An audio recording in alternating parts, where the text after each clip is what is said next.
She was sold as a wife for $3,000 and carted off in a wagon as if she were a sack of grain. But on that very first night, the colonel who bought her knelt at her feet with a basin of warm water and washed her hair as though she were a queen, not merchandise. Can you imagine what it feels like to be so despised by your own family that your worth is summed up as the settlement of a gambling debt? That your father looks at you and sees only enough coins for one more bet? But this story happened in the heart of rural Kentucky in 1886, and what seemed to be the worst humiliation in the life of a 19-year-old girl turned into something no one expected. Before we continue this emotional story, leave a comment below telling us where you are watching from right now. Write down your city and state. This really helps the channel grow and allows us to keep bringing these stories of overcoming odds and finding true love to you.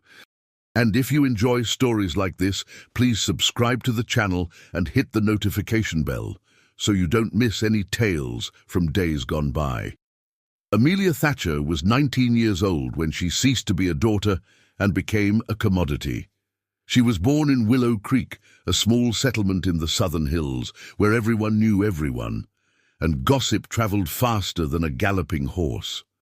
She was the eldest daughter of Luther Thatcher, the owner of a general store that had once been prosperous but was now leaning toward ruin like an old barn in the wind. Her mother, Constance, had died of typhoid fever when Amelia was just 12, leaving her responsible for raising her sister Clara, who was then just a child of 8, with uneven braids and knees always scraped from playing. Amelia learned the weight of responsibility early. At 12, she already knew how to cook a stew that didn't stick to the pot, how to bake bread that rose soft and warm, and how to press clothes with a heavy iron without scorching the fabric.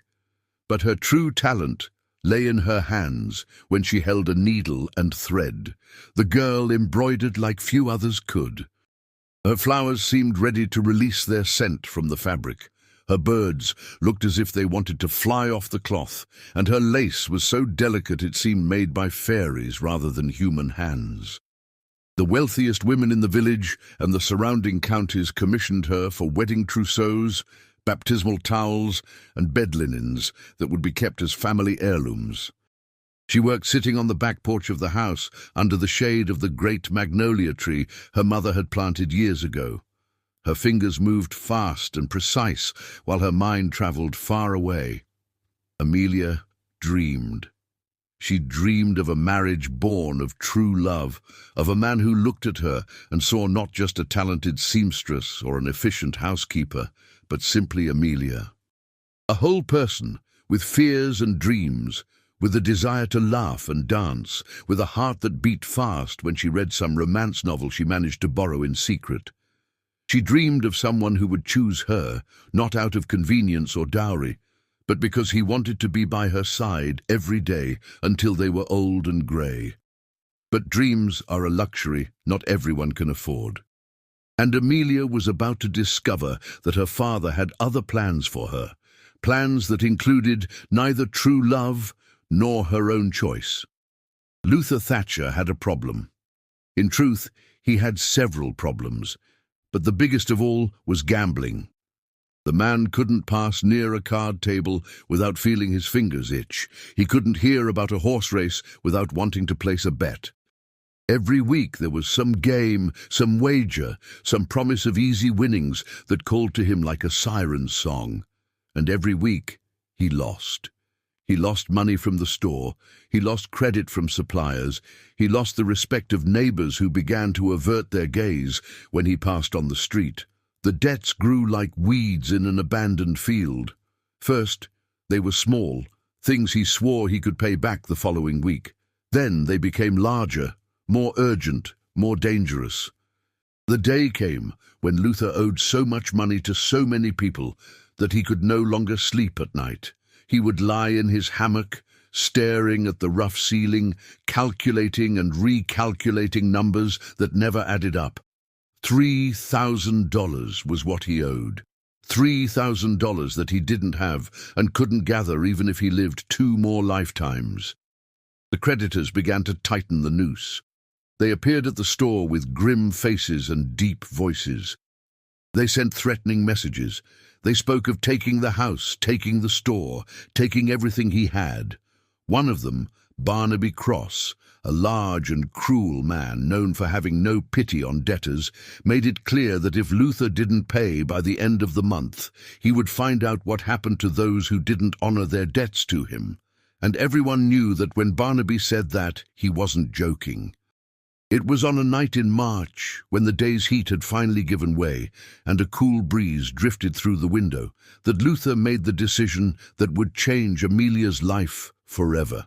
He was sitting at the kitchen table, a bottle of whiskey half empty beside him, debt papers scattered like dry leaves.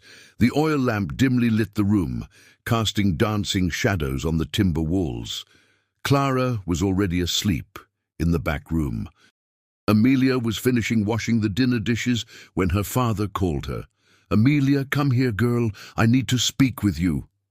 His voice sounded different. There was something heavy there, something that made Amelia's stomach tighten before she even knew the reason. She dried her hands on her apron and approached slowly, her bare feet making little noise on the packed earth floor. She sat in the chair opposite her father and waited, hands clasped in her lap, heart beginning to beat faster. Luther couldn't look his daughter in the eye. He fixed his gaze on the table, on the papers, on the bottle, anywhere but her face. He began to speak slowly, his voice slurred by the drink and the weight of shame. "Daughter, you know the situation here is difficult. The store isn't even covering expenses. And I have debts, big debts that I need to pay, or they'll take everything from us." Amelia nodded, her throat tightening. She knew about the debts. It was impossible not to know when creditors appeared almost every day, and her father walked around looking like he was attending a funeral. But she didn't imagine how grave it was. She didn't imagine what would come next. "A solution has appeared," Luther continued, finally raising his eyes, but still unable to sustain his daughter's gaze. "Colonel Theodore Vance, from the Victory estate. He was widowed 2 years ago. His wife died in childbirth along with the baby. He lives alone on that huge plantation, without family, without anyone, and he needs a wife." Amelia's heart raced. She knew Colonel Theodore by name. Everyone in the region did. He was the owner of one of the largest tobacco plantations in the south of the state, a rich and powerful man, feared and respected.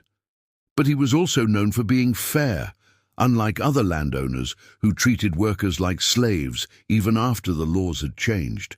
Theodore paid a decent wage, didn't beat anyone, didn't abuse the girls who worked in the kitchen.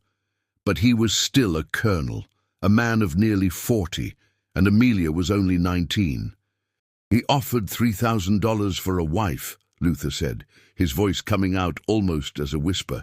"It is exactly what I owe. He asked for a young woman from a good family who knows how to keep a house and is decent. I spoke of you." Amelia's world stopped. Her father's words echoed in her head like a church bell announcing a funeral. $3,000. The exact value of the debts. He wasn't suggesting a marriage. He was selling his own daughter. He was turning her into a bargaining chip, into payment, into merchandise that was worth exactly the price of his shame. "Pa!" Amelia's voice came out trembling, her eyes beginning to burn with tears she tried to hold back. "Are you saying you're going to sell me? As if I were a cow, a sack of flour, just anything that has a price." "It's not like that, Amelia," Luther tried to justify, but his voice lacked conviction. "It's a marriage. You'll be the wife of a rich man. You'll live on a grand estate. You'll never face want. It's much better than staying here in this dead-end village, embroidering linens for other men's wives while you grow old with no prospects." "But I don't love this man," Amelia protested, and the tears now flowed freely down her face. "I don't even know him. You can't do this to me. You can't force me." Luther slammed his hand on the table, making the bottle shake. "I have no choice, girl. If I don't pay Barnaby by the end of the month, he'll take everything. We'll be on the street, me, you, and Clara. Is that what you want? Do you want to see your sister starving, sleeping under a bridge? At least this way you're guaranteeing her future too." And it was in that moment that Amelia understood. It wasn't just about the debts. It was about him ridding himself of responsibility. It was about him having another chance to gamble without worrying about supporting two daughters. Clara was still young. He could still arrange another marriage for her when the time came, but Amelia, at 19, was already getting old by the village standards. A girl from a poor family who passed 20 without marrying was seen as a spinster, dead weight, an extra mouth to feed. Her father had found a way to solve all his problems at once. He paid off the debt, got rid of a daughter, and still kept the reputation of a zealous father who married his girl to a rich man. Amelia felt nausea rising in her throat. She stood up from the chair, swaying, leaning her hand on the wall so as not to fall. "When is he coming to get me?" she asked with a dead voice, expressionless, like someone who had already given up fighting. "Next Saturday," Luther replied, and there was relief in his voice, the relief of someone who thought the hard part was over. "He's sending a wagon to fetch you early in the morning. You can take your things, your clothes, your embroidery." He was generous in the agreement. "Generous," Amelia repeated, and the word came out bitter as bile.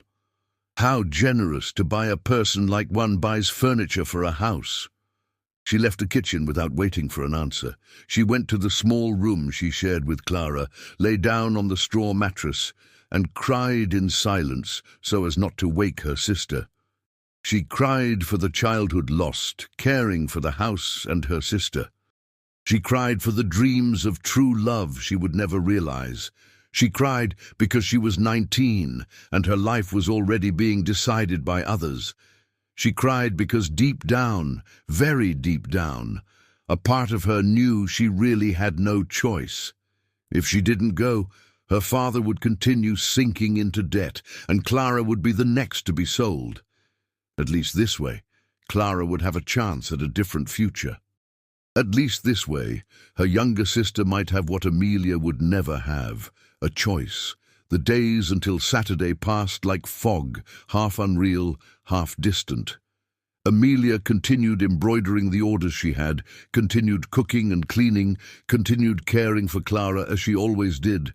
But she was different. Clara, with her sharp 15-year-old instincts, noticed. She asked what had happened. Amelia lied, saying she had accepted a marriage proposal. She tried to make it look like a choice, a happy decision, a promising future. Clara believed her because she wanted to believe. She got excited, began making plans to visit her sister at the estate, to wear pretty dresses that Amelia promised to embroider for her. Amelia let her sister dream. She didn't have the courage to tell the truth. On Friday night, the eve of her departure, Amelia packed her things in an old leather suitcase that had belonged to her mother. She didn't have much to take. 3 simple calico dresses, a church skirt, 2 petticoats, patched undergarments, a crochet shawl her mother had made, a wooden comb, tallow soap, her embroidery materials.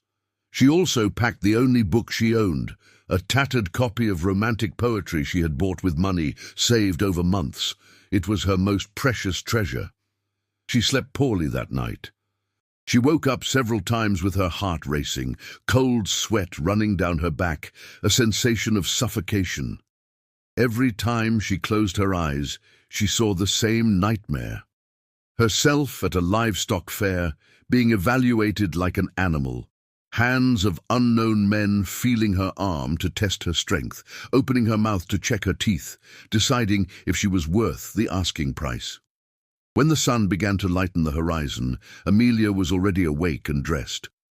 She had chosen her best dress, a pale blue linen with small white flowers embroidered on the collar and sleeves, which she had done herself. She combed her long reddish-brown hair that fell to her waist, pinning it up in a simple bun. She looked at herself in the cracked mirror on the dresser and saw a girl with a pretty face, large, expressive brown eyes, pale skin with freckles on her nose, full lips. She also saw deep sadness, poorly disguised fear, shame she couldn't hide. The carriage arrived when the bell of the little church struck 7. It was a large wagon, covered with white canvas, pulled by 2 strong and well-cared-for chestnut horses. The driver was a middle-aged black man, dressed in simple but clean clothes, a straw hat protecting him from the sun that was already beginning to warm the air. He stepped down, took off his hat, and introduced himself with respect. "Good morning, miss. My name is Benedict. I've come to fetch you on Colonel Theodore's orders." Amelia nodded, her throat too tight to speak. Clara was crying, clinging to her, making her promise she would visit, that she would send news, that she would never forget her sister.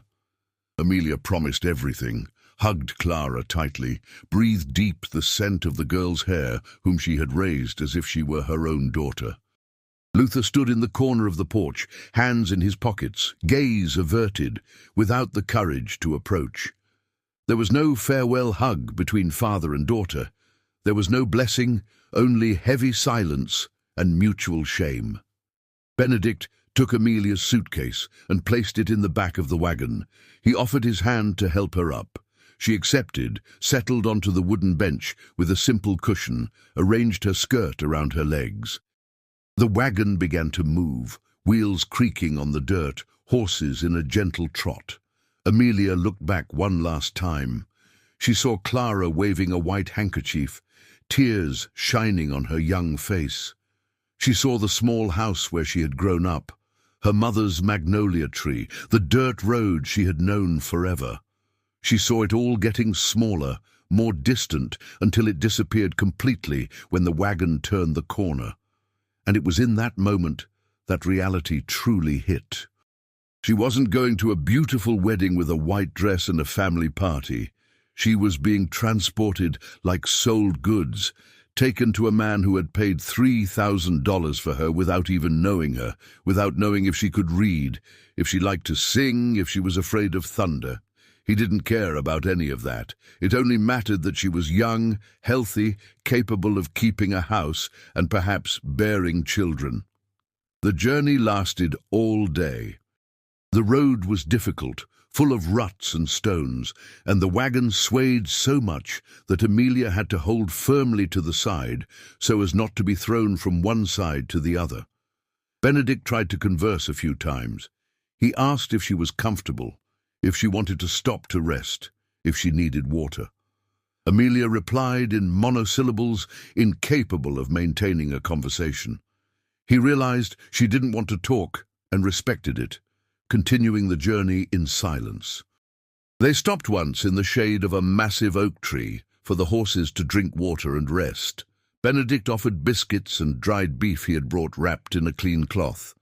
Amelia ate without tasting anything, chewing mechanically, swallowing with difficulty because her throat felt closed. She drank cool water from a clay canteen and thanked him softly. When they returned to the wagon, Benedict hesitated before climbing up. He looked at Amelia with something like pity in his eyes. "Miss," he said in a low voice, "you can rest easy. Colonel Theodore is a good man. I've worked for him for over 15 years and never seen him raise a hand to anyone, never seen him show disrespect. I know the situation isn't the best, but it could be much worse. He will treat you well." Amelia looked at the driver and saw sincerity in his face. She wanted to believe. She wanted to cling to that small hope that maybe, just maybe, her life wouldn't be completely miserable. But she couldn't. How could she trust a man who bought a wife like one buys a pack mule? They arrived at the Victory estate when the sun was already setting, dyeing the sky orange and pink. Amelia saw the massive wooden gates, the entrance path lined with tall trees, the white two-story plantation house with wide verandas and tall windows. She saw the tobacco fields extending as far as the eye could see, organized rows of plants. She saw the former slave quarters, now refurbished, where free hired workers lived. She saw the barns, the drying sheds, all the buildings well maintained and organized. The estate was larger and more prosperous than she had imagined. The wagon stopped in front of the main house. Benedict got down first and went to knock on the door. A middle-aged black woman, stout with a welcoming smile, appeared. It was Joanna, the housekeeper. She looked at Amelia with an expression of someone who understood exactly what was happening and felt compassion. "Come, child," she said with a motherly voice. "I'll show you to your room. You can take a bath, change your clothes, rest a bit. The master only arrives from town in about 2 hours." Amelia stepped down from the wagon, legs wobbly from sitting all day and from growing nervousness. Benedict brought her suitcase. Joanna guided her inside the house, and Amelia had a fleeting impression of wide waxed floorboards, heavy dark wood furniture, whitewashed walls, fine fabric curtains. They went up a staircase with a turned banister to the second floor. Joanna opened the door to a large, airy room. "This here will be your room," Joanna explained. "For now you'll sleep here. Later the master decides." Amelia understood what was implied. Later, if the colonel wanted, she would be taken to his room, to fulfill the duties of a purchased wife. She felt nausea rising again, but swallowed dry, forcing herself to maintain composure. The room was beautiful. A large bed with a white canopy, a carved wooden wardrobe, a dresser with an oval mirror, a rocking chair near the window, a colourful patchwork rug on the floor. Through the window, one could see the veranda below, and beyond it, part of the fields, and the sky painted with the colours of dusk. "I'll send Sadie to bring hot water for you to bathe," Joanna said. "There's herbal soap there on the dresser, clean towels in the bottom drawer. Wear something comfortable and then come down for dinner. The kitchen is at the back of the house, but I'll come get you." Joanna left, closing the door carefully. Amelia was left alone in the large, silent room. She sat on the bed, and her hands trembled when they touched the soft mattress. Everything was so different from what she was used to. Everything was so big, so beautiful, so rich, and she felt so small, so out of place, so wrong there. A young girl, perhaps 16 years old, entered shortly after carrying a large basin filled with steaming water. She introduced herself as Sadie, placed the basin on the dresser, and asked if Amelia needed anything else. Amelia shook her head. Sadie left quickly, leaving her alone again. Amelia got up, went to the basin, tested the water temperature with her fingertips. It was perfect, hot but not scalding. She took off her travel dress, already wrinkled and dusty, took off her petticoats, stood in just her chemise. She wet the cloth, soaped it up, and began to wash slowly. The hot water and the smell of herbs from the soap were comforting. She closed her eyes and tried not to think about what would come next. After the makeshift bath, she put on a simple house dress, a light brown garment of fine fabric. She combed her hair, which was still pinned up, but the bun had come undone during the trip and loose strands fell everywhere. She tried to fix it, but gave up, leaving the rebellious strands where they were. She sat in the rocking chair near the window and stared out, watching the night begin to swallow the day, watching the first stars appear in the darkening sky. That was how Joanna found her when she returned to fetch her. The housekeeper knocked on the door, entered, saw the girl sitting motionless, looking at nothing with the expression of someone very far away. "Come, child," she said gently. "Let's eat. You must be starving after that long trip." Amelia went down the stairs behind Joanna, crossed a long hallway, past the large dining room with a table that could easily fit 20 people, and reached the kitchen at the back of the house. It was a huge kitchen, with a cast-iron wood stove, a large table worn by use, shelves full of clay pots and various dishes. It smelled of good food, burning wood and spices. Sadie was there helping another older woman prepare dinner. "Sit here," Joanna indicated a place at the table. Amelia obeyed. The housekeeper served a generous plate, fluffy rice, black-eyed peas, collard greens, sausage, fried egg, cornmeal. Amelia ate little, without appetite, but forced herself to swallow a few forkfuls because she knew she needed to keep her strength. Joanna talked about pleasantries, spoke of the weather, of the tobacco harvest that was good this year, of the farm animals. She didn't mention anything about the Colonel or Amelia's situation. She seemed to be trying to make her comfortable. When Amelia finished eating, or rather pushing food from one side of the plate to the other, they heard the sound of horses outside. Joanna stood up quickly. "It's the master," she said. She looked at Amelia with an indecisive expression, as if she wanted to say something but didn't know if she should. Finally, she just nodded for her to stay seated. "I'll let him know you're here." Amelia was left alone in the kitchen with Sadie and the cook. Her heart began to beat out of rhythm. Her hands sweated cold. It was now. The time had arrived to meet the man who had paid $3,000 for her, the man who was now her owner, her master, her husband on paper but not in sentiment. She wanted to run, wanted to hide, wanted to disappear, but she remained seated, paralyzed, waiting for the inevitable. Firm steps echoed in the hallway. The kitchen door opened, and for the first time, Amelia saw Colonel Theodore Vance. He was tall, must have been over 6 feet, broad shoulders, a body that had once been stronger but now showed signs of the neglect typical of someone living alone. Black hair with some grey strands at the temples cut short, a few days' stubble, a face with striking features, square jaw, straight nose, thick eyebrows, dark brown eyes that seemed to carry the weight of ancient sadness. He wore travelling clothes, riding breeches, a white shirt open at the collar, worn leather boots. He had the appearance of a tired man, very tired. Theodore stopped at the door and stared at Amelia for a moment that seemed like an eternity. She couldn't decipher his expression. It wasn't lust. It wasn't the satisfaction of someone who had just bought a desired object. It was something more complex, harder to name. There was curiosity, yes, but there was also something resembling sadness, or perhaps remorse.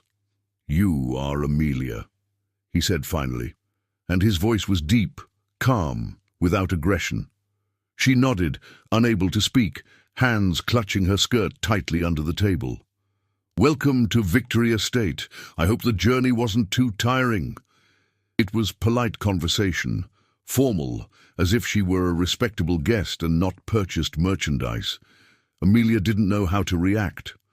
She stammered that the trip had been quiet, thanked him for the hospitality with a voice almost inaudible. Theodore nodded. "Joanna must have shown you your room. If you need anything, you can ask her or anyone in the house. Tomorrow we'll talk better. You must be exhausted, and I need to rest too. Good night, Amelia." And then he simply left. He didn't demand she go with him. He didn't give orders. He made no mention of exercising a husband's rights. He just wished her good night and walked away, leaving Amelia confused and relieved at the same time. Joanna returned after a few minutes. "Come, I'll take you to your room. Tomorrow you wake up early to get to know the farm better." Amelia went up the stairs again, entered the room that was now hers, at least for now. Joanna lit the oil lamp, checked if she had everything necessary, wished her good night, and left. Amelia was alone. She locked the door, took off her dress, put on a raw cotton nightgown. She let down her hair that finally freed itself from the undone bun, falling in a cascade down her back and front. She brushed the long strands with the wooden comb, an automatic gesture she had done every night since she was a child. She lay down in the big soft bed, covered herself with the fine linen sheet. She blew out the lamp and lay in the dark, listening to the sounds of the night. Cicadas singing outside, wind swaying the trees, distant footsteps of someone walking through the house. She thought of Clara in the small house in Willow Creek, of her mother dead so long ago. She thought of the father who had sold her without looking her in the eye. She thought of the colonel she had just met and who didn't correspond at all to the monster she had imagined. And for the first time in days, Amelia cried for real. She cried loud, cried without caring if anyone heard, cried until she had no more tears, until exhaustion won and sleep finally came. She woke with sunlight streaming through the window. It took a few seconds to remember where she was.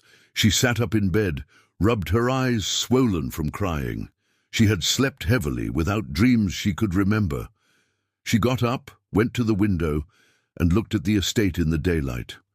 It was even more impressive than what she had seen the evening before. The tobacco fields stretched green and orderly. Workers were already in the fields, tending the crop. Chickens scratched loose near the kitchen. An old dog slept sprawled in the shade of the veranda. There was a knock on the door. It was Sadie bringing a pitcher of fresh water and a clean towel. "Good morning, miss. Miss Joanna sent me to say that breakfast is served downstairs whenever you're ready." Amelia thanked her, waited for Sadie to leave. She washed her face in the cold water, trying to reduce the puffiness of her eyes.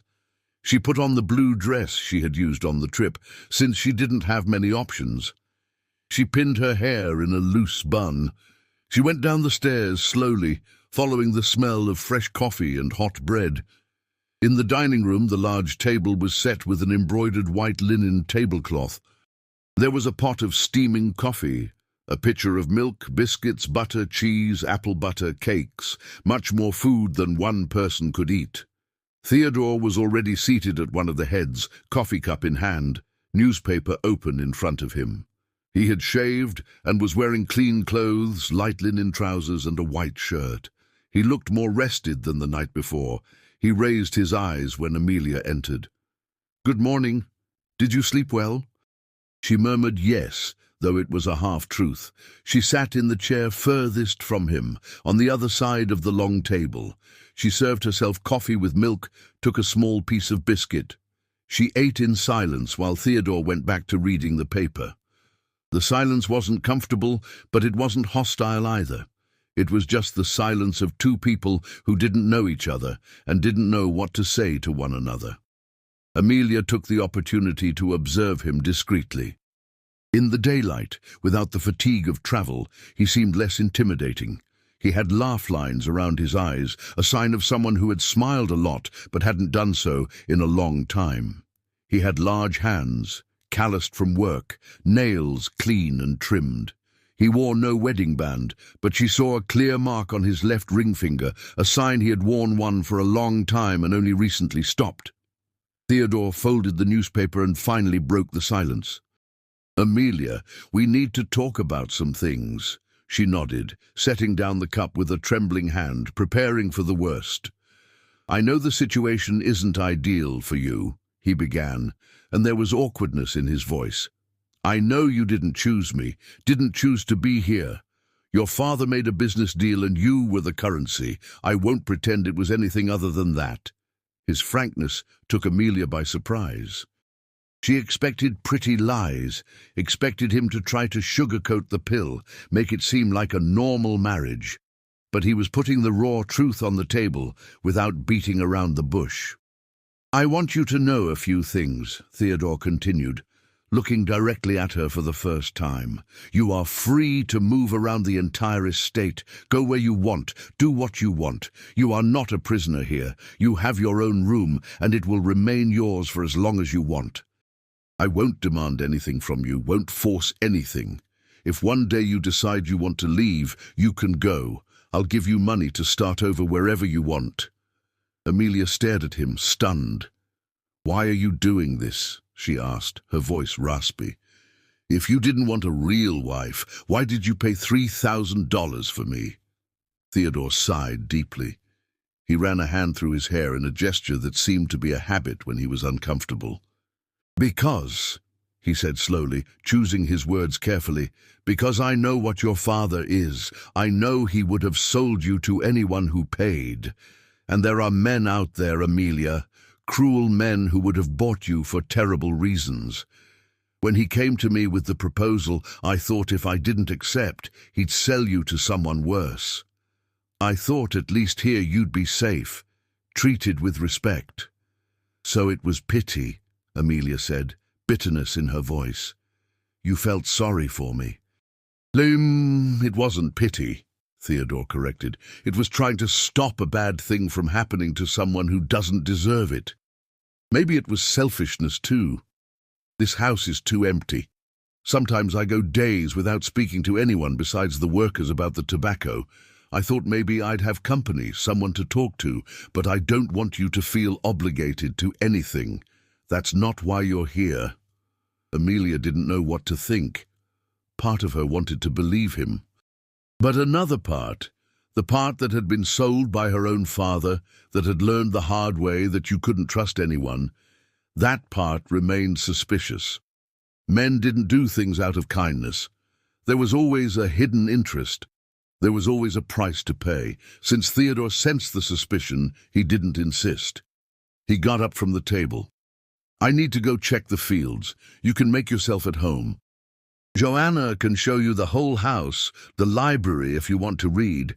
There's even a sewing room that belonged to my first wife. There are embroidery materials there that no one uses anymore. You can use whatever you want. He left, leaving Amelia alone in the large dining room with a table full of food. She sat for a long time, trying to process everything. She had come prepared for the worst. She had come prepared to be treated as an object, to be used, to have to endure horrible nights with a man she didn't love, and who didn't love her. But none of that had happened. Theodore was being respectful, gentle even. And that, paradoxically, made her even more scared because she didn't know how to deal with it. The days passed with a certain strange routine. Amelia woke up, had breakfast alone or sometimes with Theodore if he was in the house, spent the mornings exploring the farm or embroidering in the sewing room he had mentioned. The place was beautiful, full of fine fabrics, threads of all colors, hoops of various sizes. There was even a small loom she didn't know how to use but wanted to learn. In the afternoon she usually read in the library, which had more books than she had seen in her entire life. She dined in the kitchen with Joanna and the others, rarely with Theodore, who usually arrived late from the fields. At night, she retired to her room, slept alone in the big bed, woke up the next day to repeat it all. It was a quiet life, comfortable even. But there was a void in it, a feeling of waiting for something to happen, for the other shoe to drop. And there was also loneliness. As kind as Joanna and the others were, Amelia wasn't part of that world. She wasn't the mistress, wasn't a servant, wasn't a real wife. She was something undefined, something hovering between categories without belonging to any. Theodore treated her with the formal courtesy of someone treating a polite guest. They talked during meals when they were together, superficial conversation about the weather, the harvest, books she was reading. He recommended titles. She thanked him. Sometimes their eyes met, and he looked away quickly, as if he had seen something he shouldn't. Amelia didn't understand. It was only in the third week, on a Friday night, that something changed. Amelia was in her room, already dressed for sleep, brushing her hair, sitting in front of the dresser. She had just undone the braid she usually wore during the day. Her hair fell to her waist, reddish-brown, shining in the golden light of the lamp. She brushed with long, methodical strokes, lost in thought. She was thinking of Clara, wondering how her sister was, if her father was taking good care of her, or if he was already gambling again now that he had money in his pocket. There was a knock on the door. Amelia started, dropped the brush. "Who is it?" she asked with a cautious voice. "It's me, Theodore. May I come in? I need to speak with you." Amelia's heart raced. He had never come up to her room, never asked to enter. Was it now? Was this the night he would finally collect what he had paid for? She thought about locking the door, refusing, but she knew it wouldn't help. If he wanted to enter, he would enter. It was his house. She was his property, however much he pretended otherwise. "You can come in," she replied, voice barely disguising the fear. The door opened slowly. Theodore entered, but stayed near the entrance, not advancing into the room. In his hands, he carried a large white porcelain basin, a pitcher of water, a clean cloth. Amelia looked at it without understanding. "Sorry to bother you at this hour," he began, and there was something different in his voice, something softer. "But today is Friday, and every Friday night I used to wash my wife's hair. She said it was the most special moment of the week, when she relaxed and forgot her worries." Theodore paused, looked at Amelia with a vulnerable expression. "I know you aren't her. I know you never will be, but I thought maybe you might like it. It must have been a long and tiring journey to get here. You've been working hard with the embroidery, and maybe a gesture of care would help you feel less alone in this place." Amelia stood completely still. He was offering to wash her hair, as a servant, as a helper, as if she were a lady and not purchased merchandise. It made no sense. None of it made sense. "Why would you do that?" She asked in a whisper. Theodore shrugged. "Because everyone deserves to be cared for sometimes. Because you're far from home, far from those you love, in a strange place with strange people. Because maybe a simple gesture of kindness makes a difference. And because," he admitted with painful honesty, "because I miss taking care of someone. Being useful to someone beyond giving orders about planting tobacco." There was a long silence. Amelia looked at him, at the basin, at the cloth, looked at her own hands resting in her lap. Every fiber of her body said it was a trap, that men didn't do this kind of thing without wanting something in return. But there was something in his eyes, something of genuine sadness and shared loneliness, that made her hesitate. "All right," she said finally, voice trembling. "You can wash it." Theodore nodded. He placed the basin and the pitcher on the dresser. "Can I sit here behind you?" Amelia agreed. He pulled up a chair, sat behind her at a respectful distance. "I'm going to pour water now. Tell me if it's too hot or too cold." He took the pitcher, began to pour warm, careful water over Amelia's long hair. She closed her eyes, feeling the water run down her scalp, through the heavy strands, dripping into the basin he had strategically placed on the dresser. The temperature was perfect, neither too hot nor too cold. It was as if he had tested it before, making sure it wouldn't hurt. His fingers touched her hair with unexpected delicacy for hands so large and calloused from fieldwork. He separated the wet strands, poured more water, ensuring every strand was completely soaked. Amelia kept her eyes closed, body tense as a violin string, waiting for the moment his hands would slip to where they shouldn't, when kindness would turn into possession. But it didn't happen. Theodore took the herbal soap that was next to the basin, rubbed it between his hands until he made a creamy, fragrant foam. The smell of rosemary and lavender filled the room. He began to massage her scalp with gentle circular movements, fingers firm but kind, working the lather from the roots to the tips of the strands that reached her waist. Amelia felt something inside her begin to crumble. It was a touch of pure care, without malice, without demand. It was as if he were caring for something precious and fragile that could break if handled with brutality. No one had ever touched her like this. Not her mother, who had died when Amelia was still a girl. Not her father, who was never a man to show affection. She had spent the last 7 years taking care of everyone, but no one had taken care of her. Tears began to run silently under her closed eyelids. She tried to hold them back, but couldn't. They ran hot down her cheeks, dripped into her lap, mixed with the soap suds running down her shoulders. Theodore noticed. He stopped for a moment, hands still resting on her hair. "Does it hurt?" he asked with a low, worried voice. "No," Amelia replied, voice choked. "It doesn't hurt. It's just no one has ever taken care of me like this, as if I mattered, as if I were a person and not dead weight." Theodore said nothing for a long moment. He just went back to massaging her hair with even more delicacy, if that was possible. "You matter," he said finally, and there was absolute conviction in his deep voice. "You have always mattered. Your father just didn't know how to see the treasure he had. The loss is his, not yours." Those simple words broke something inside Amelia. She began to cry for real, sobs shaking her shoulders, years of pain and rejection coming out all at once. And Theodore simply continued washing her hair, continued caring, continued being present while she fell apart.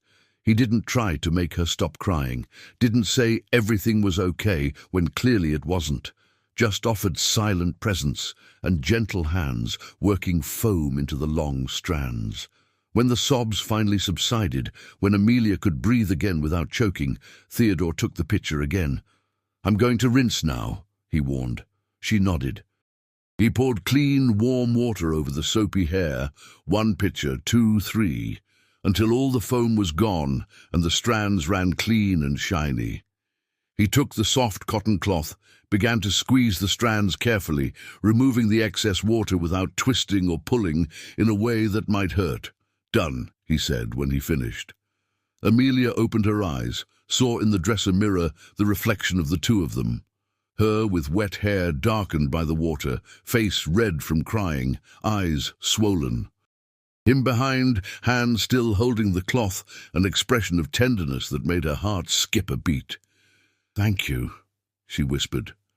"You're welcome," he replied. He stood up, took the basin with water now dirty with soap. "Can I come back next Friday? Or do you prefer I don't?" "You can come back," Amelia heard her own voice say, before reason could interfere. Theodore smiled. It was a small smile, almost imperceptible, but it was there. "Good night, Amelia. Sleep well." He left, taking the basin, the pitcher, the cloth, closed the door carefully. Amelia sat in front of the dresser, looking at her own reflection, touching her still damp hair that smelled of rosemary and lavender. Something had changed that night. Something small but significant. A crack had opened in the wall of distrust she had built around her heart. Maybe, just maybe, Theodore really was a different man. The following days brought a subtle change in the dynamic between them. Amelia began to pay more attention to Theodore. She observed how he treated the farm workers, always with respect, paying fair wages, asking about their families, helping when someone was sick or in need. She observed how he cared for the animals, how he spoke softly to the horses while brushing their coats, how he insisted the farm dogs be well fed. She observed how he read at night, always some thick book of history or philosophy, brows furrowed in concentration, lips sometimes moving silently over difficult words. And Theodore also observed her. Amelia noticed his glances when she embroidered on the veranda, agile fingers creating flowers that seemed alive on the fabric. She noticed how he listened attentively when she commented on a book she had read from the library. She noticed how he always made sure she had everything she needed, if the dresses he had ordered the village seamstress to make for her fit well, if she was eating enough, if she was comfortable. They were small cares, almost imperceptible gestures, but added together they created an atmosphere of mutual attention that didn't exist before. The following Monday, Theodore appeared in the sewing room, where Amelia was working on an elaborate embroidery of birds and flowers. He knocked on the door even though he was in his own house. "May I come in?" he asked. "Of course," Amelia replied, raising her eyes from the hoop. He entered holding a dark green hardcover book. "I finished this one yesterday," he said, extending the book to her. "It's poetry. I thought you might like it. It has some poems about freedom, about finding beauty in unexpected places." Amelia took the book, ran her fingers over the cover. It was a simple gesture, but it meant something. He had thought of her, had chosen something especially for her. "I'll read it," she promised. "Thank you."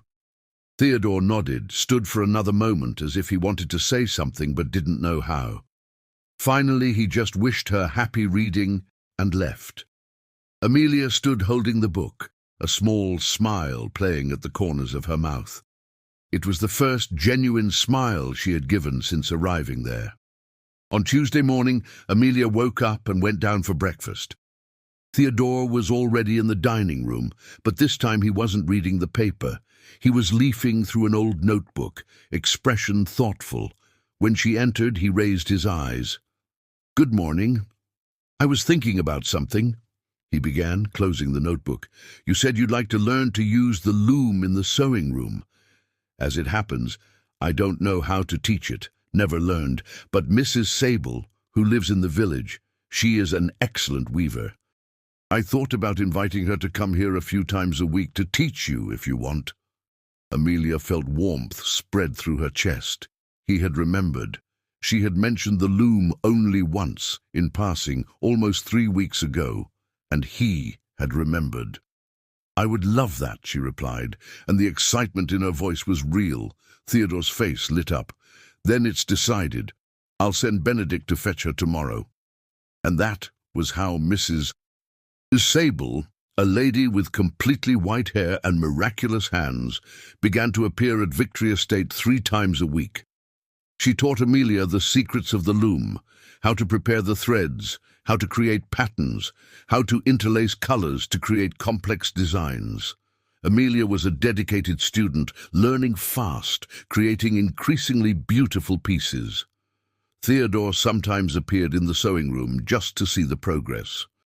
He would stand in the doorway, watching in silence, a discreet smile on his face when he saw something particularly beautiful. Amelia began to create pieces thinking of him, choosing colors he wore, patterns she thought he would appreciate. She didn't admit this even to herself, but she did it. On Thursday, it rained hard all afternoon. It was a summer storm, one of those that comes fast and violent, turning roads into rivers of mud and making everyone take shelter. Amelia was in the library, reading the poetry book Theodore had given her.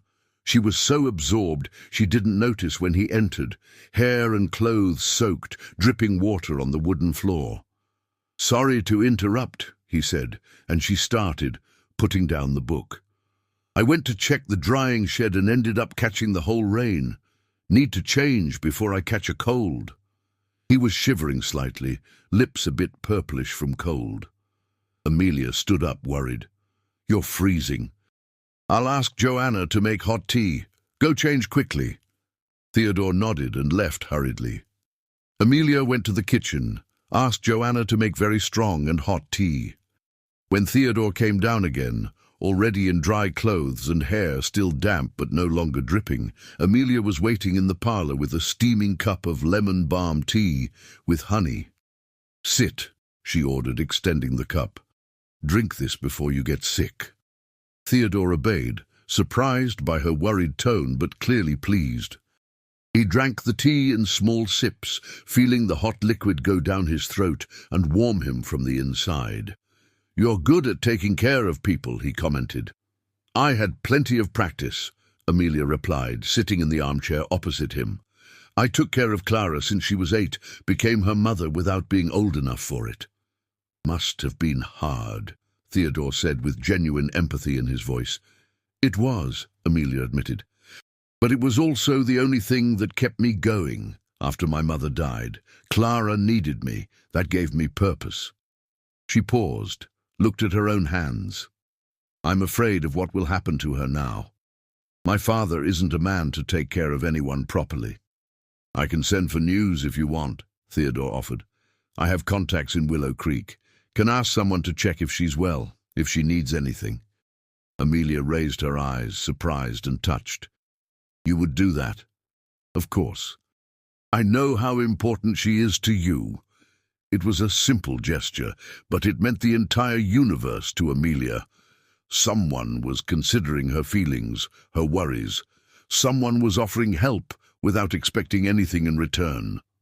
"Thank you," she said, voice loaded with emotion. "It means a lot." They sat while the rain continued drumming on the windows, talking about small things and big things. Theodore told about his childhood, only son of a farmer who had learned to love the land from early on. Told how he had taken over the farm when his father died, how he had worked hard to expand tobacco production, to treat workers with dignity even when other farmers mocked him for paying fair wages. Amelia told about her mother, about how she sang while she cooked, about how she made elaborate braids in her daughter's hair, about how she had taught Amelia to embroider with infinite patience, told about the years after her death, about how hard it had been to fill her mother's place when she herself was still a child. When the rain finally stopped and the sun began to appear through the clouds, hours had passed.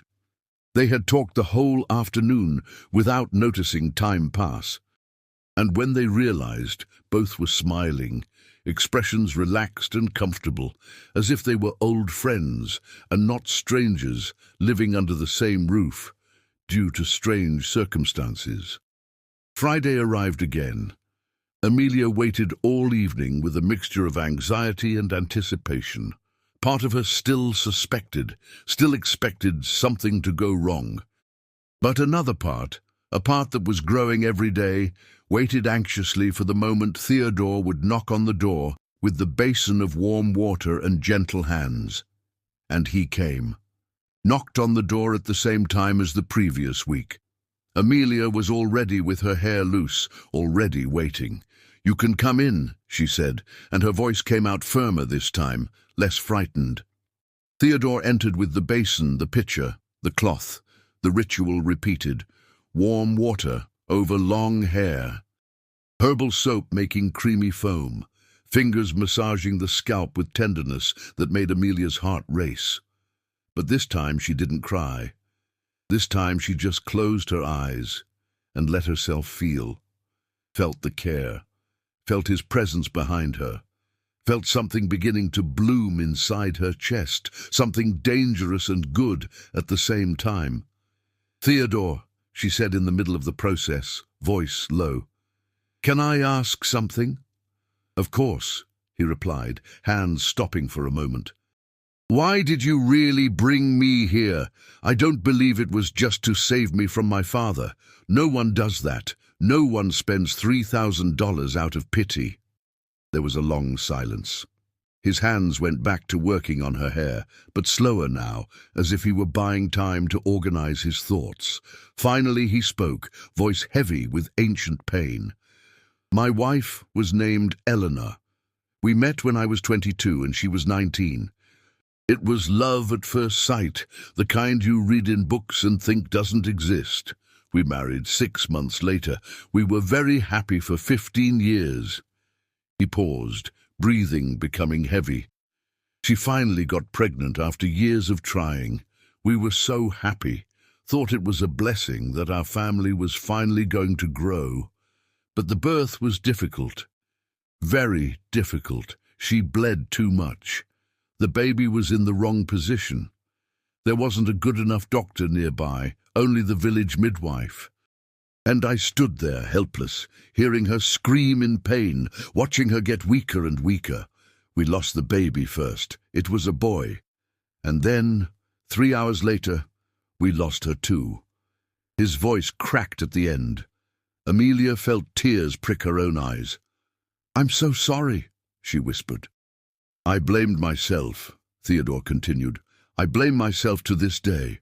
If I had taken her to the big city before, if I had called a better doctor, if I hadn't let her get pregnant. 1,001 ifs that changed nothing. After she died, this house became empty. Everything I saw reminded me of her. The chair where she sat to read, the sewing room where she embroidered, the room we shared. I spent 2 years living like a ghost, just fulfilling obligations, feeling nothing real." He poured more water, rinsing the foam. "And then your father sought me out with that obscene proposal, offering his own daughter as debt payment. My first reaction was to send him away, obviously, but then I kept thinking, I thought of you, a 19-year-old girl being sold like cattle. I thought if I didn't accept, he'd find someone worse. And I also thought that maybe I could make a difference for someone, since I couldn't for Eleanor." "So it was guilt," Amelia said slowly, beginning to understand. "You brought me here because you feel guilty for not saving your wife. You're trying to save me to compensate." "Partly, yes," Theodore admitted with brutal honesty. "But not just that. Also because I saw your photo, the one your father showed. I saw your eyes, Amelia, and I saw sadness in them, the same sadness I see in the mirror every day. I recognize someone who knows deep pain, who knows disappointment, and I thought maybe we could help each other, not as husband and wife necessarily, but as two broken people trying to glue the pieces back together. Amelia stayed silent while he finished rinsing her hair, while he squeezed the excess water with the soft cloth. When he finished, she turned in the chair to face him. "I'm not Eleanor," she said. "I know," he replied. "I never expected you to be. But I can be Amelia. I can be your friend if you let me. I can be here, not as a replacement or as penance, but as a person who is also trying to find a place in the world." Theodore looked at her for a long moment, dark brown eyes studying her face. Then he smiled, and it was a genuine smile this time, not that small, sad one from before. "I would love that," he said with a soft voice. And it was in that moment, on that Friday night with wet hair smelling of rosemary, that true friendship began to blossom between them. If you are enjoying this emotional story of overcoming and true love, don't forget to leave your like. It really helps the channel and motivates me to keep bringing these stories to you. The weeks passed, and the relationship between Amelia and Theodore transformed organically and naturally. They began having breakfast together every morning, talking about the day's plans. He told about harvest challenges, about pests threatening the tobacco, about workers who needed help. She told about the embroidery she was doing, about the book she was reading, about the new techniques Mrs. Sable was teaching on the loom. In the afternoon, often Amelia prepared fresh lemonade and took it to the fields where Theodore was working. He would stop what he was doing, take off his hat, drink gratefully, while they talked for a few minutes under the strong sun. The workers observed with approval. Amelia heard them comment among themselves that it was good to see the master smiling again, that the young lady had brought light back to that house. Sometimes Theodore took Amelia to ride along the boundaries of the estate, showing the places he loved most: the crystal-clear spring that supplied water to the whole property, the pasture where the milk cows and their playful calves stayed, the small chapel his grandfather had built decades ago, where Eleanor was buried beside their stillborn son. It was hard for Theodore to take Amelia there. She realized by the way he hesitated at the entrance, by the way his breathing became irregular. But he went, held her hand for courage, and together they stood before the two simple stone headstones. Amelia said nothing, just squeezed his hand, offering silent presence. Theodore thanked her with his eyes. On the way back, he confessed it was the first time in 2 years he managed to visit the grave without feeling like he was going to fall apart. "You give me strength," he said. "Don't know how, but you do." "Maybe it's because you're not alone anymore," Amelia replied. "Pain gets lighter when it's shared." Friday nights became sacred. The hair-washing ritual continued, but it evolved. Now they talked during the process. Amelia told stories from childhood. Theodore told about trips he had taken when young, about distant places he had known.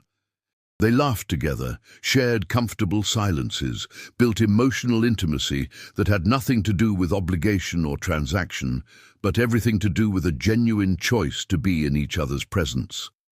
Amelia began to realize she waited anxiously for Fridays, that the touch of his hands on her hair was no longer just care, but was beginning to awaken something deeper, something that made her heart race and her skin prickle. She began to notice she looked at him differently, that she noticed details she hadn't noted before. The way he smiled when he found something funny, creating little wrinkles at the corner of his eyes. The way he spoke with a softer voice when he was tired. The way he always made sure she was comfortable before thinking of himself. And Theodore was changing too. Amelia noticed his gazes lingering longer on her, noticed how he looked for excuses to be close. How he always brought small gifts, flowers he had found in the field, especially sweet fruit, new books from the city. They were gestures of someone who was beginning to feel something beyond friendship or redeeming guilt. It was on a Sunday afternoon, 2 months after Amelia had arrived at the estate, that something significant happened. They were in the library, sitting in nearby armchairs, each reading their own book. The silence was comfortable, interrupted only by the sound of pages turning and the distant song of birds outside. Suddenly, Amelia laughed out loud at something she had read. Theodore raised his eyes. "What is it?" She read aloud the funny excerpt from the book. It was a silly joke, but the way she read it, with all the dramatic flair and voice changes, made Theodore laugh too. And then they were both laughing together, laughing until tears ran, until their bellies hurt, for a reason that wasn't even that funny but somehow had caught them off guard. When the laughter finally passed, they looked at each other, and it was as if they saw each other for the first time for real, no longer as savior and saved, no longer as buyer and bought, no longer as comfortable friends, but as a man and a woman who were feeling genuine attraction, who were beginning to feel something dangerous and wonderful called love. Amelia looked away first, cheeks blushing. Theodore cleared his throat, returned attention to his book, but could no longer concentrate on the words. The air between them had changed, charged now with a new and electric awareness. That night, Amelia lay in bed, unable to sleep. She stared at the ceiling, heart beating fast, mind spinning. She was falling in love with Theodore. It was an obvious and frightening truth at the same time. She was falling in love with the man who technically had bought her. How was that possible? How could true feelings be born from such a wrong situation? But the more she thought, the more she realized it made sense. Theodore had never treated her as property. From the first day, he had given her respect, dignity, choice. He had cared for her with tenderness that went beyond obligation. He had shared pains and joys, had been vulnerable, had been human. He wasn't the distant and intimidating colonel anymore. He was Theodore, a gentle and lonely man who had saved her and who, without realizing, had been saved by her too. And Theodore, in his room across the hall, couldn't sleep either. He was terrified of what he was feeling. He had sworn to himself he would never love again, that he would never allow himself to be vulnerable like that again. The pain of losing Eleanor had been too great, but Amelia was destroying all his defenses without even trying, with her shy smiles, with her genuine kindness, with the way she understood him without him needing to explain. He was falling in love, and it terrified him and filled him with hope at the same time. Monday morning, both came down for breakfast, clearly tired from a poorly slept night. They avoided looking directly at each other, too conscious of the change in the air. Joanna watched everything from the kitchen door, a discreet smile on her lips. The housekeeper had already realized what was happening weeks ago. It was just a matter of time, until they realized too. But the time of romantic discoveries was interrupted abruptly on Tuesday morning, when Benedict returned from the village with news. "Master." Theodore was in the fields checking the harvest when the driver arrived, riding fast, kicking up dust. "There's a man at the gate asking to speak to you. Says he's Miss Amelia's father." Theodore's face went dark. Luther Thatcher had come, and Theodore was absolutely sure it wasn't a social visit. "Tell him to wait," he said with a hard voice. "I'm coming." He returned to the house, found Amelia on the veranda embroidering. Her face paled when he told her her father was there. "I don't want to see him," she said, hands shaking, holding the hoop. "You don't need to," Theodore replied with a firm voice. "Stay here, I'll handle this." He walked out to the estate gates where Luther Thatcher waited. The man had worsened in the 2 months since they had seen each other. He was thinner, dirtier, with deep, dark circles and shaking hands. He smelled of whiskey even though it was only 10 in the morning. "Colonel, good morning." Luther tried to smile, but it came out more like a grimace. "Came to see how my daughter is. And also to talk about a deal."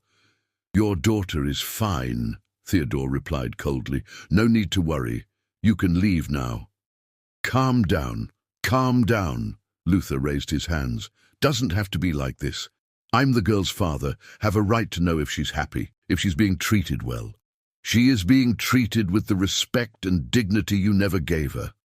Theodore drove each word like a knife. Now say what you really came to do here. I know it wasn't paternal concern.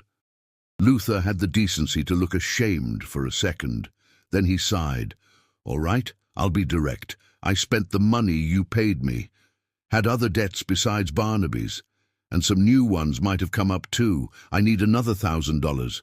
It's just a loan. I'll pay it back. It was exactly what Theodore had imagined. Of course, Luther had spent it all gambling. Men like that never changed. I won't give you anything more, he said with a firm voice.